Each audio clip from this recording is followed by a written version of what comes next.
টিকাটলের মোড়ে একটা অভিশাপ সিনেমা হল রয়েছে,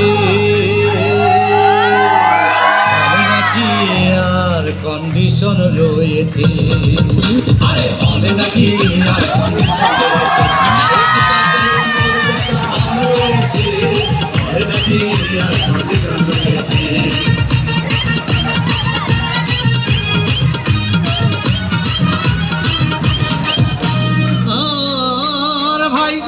একদিন গেলাম সিনেমা দেখতে, আর রিক্সা থেকে নেমে দেখে হলে একটি সুন্দরী মেয়ে দাঁড়িয়ে আছে।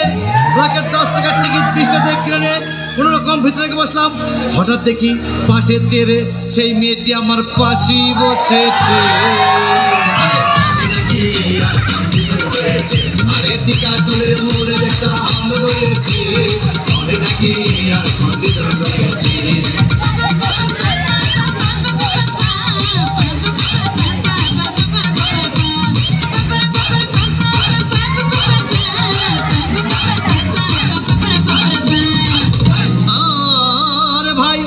সিনেমা আরম্ভ হয়ে গেল। রাজ্জাক সালমান যখন প্রেমে হাবুডুবু খাচ্ছিল, তখন আমার বুকের ভিতর ধূপধাপ শুরু হয়ে গেল। হায়, আমি যদি প্রেম করতে পারতাম। তখন দেখি পাশের সিটে বসা সেই মেয়েটি আমাকে চিমটি মেরেছে। আরে বলে নাকি আর কন্ডিশন রয়েছে, আরে টিকাটলের মোড়ে একটা হল রয়েছে, বলে নাকি আর কন্ডিশন রয়েছে।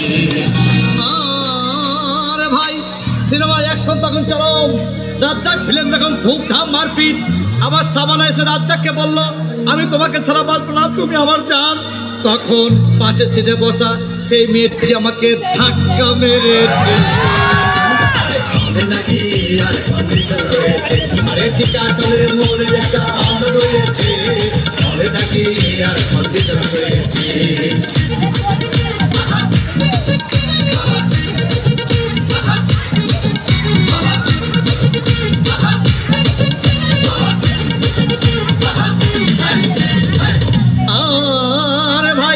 সিনেমা শেষ হয়ে গেল।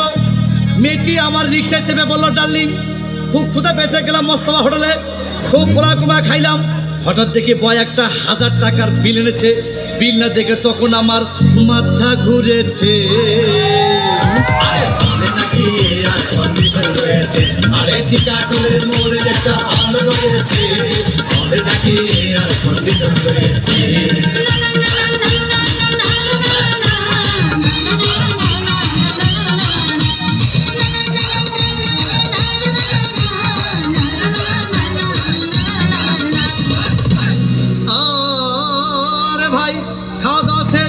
মেয়েটি মিষ্টি হেসে বললো, ডার্লিং, আজকের মতো চলে যাই বলে চলে গেল।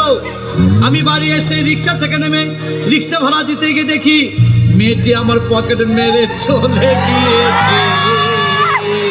আরে বলে নাকি আর কন্ডিশন রয়েছে, আরে টিকাটলের মোড়ে একটা হল রয়েছে, বলে নাকি আর কন্ডিশন রয়েছে, টিকাটলের মোড়ে একটা হল